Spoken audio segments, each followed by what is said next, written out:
പഴയന്നൂർ നീർണ്ണമുക്ക് സ്വർണ്ണക്കാവ് ഭഗവതി ക്ഷേത്രത്തിൽ നീർണ്ണമുക്ക് പടിഞ്ഞാറേക്കര ദേശങ്ങളുടെ നേതൃത്വത്തിൽ നടന്ന താലപ്പൊലി ആഘോഷം ഭക്തി നിർഭരമായി സമാപിച്ചു.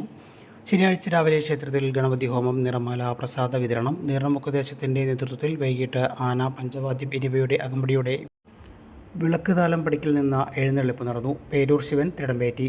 പഞ്ചവാദ്യത്തിന് പരക്കാട് മഹേന്ദ്രമാരാർ പ്രാമാണ്യം വഹിച്ചു.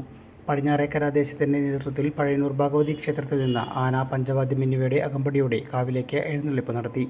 ചെർപ്പളശ്ശേരി അനന്തപത്മനാഭൻ തിടമ്പേറ്റി. പഞ്ചവാദ്യത്തിന് മാനൂർ രാജു പ്രാമാണികനായി. വൈകുന്നേരം ക്ഷേത്രത്തിൽ ദീപാരാധന, വിളക്കുവെപ്പ്, മേളത്തോടെ കാവുകയറ്റം, രാത്രി തായമ്പക എന്നിവയും നടന്നു.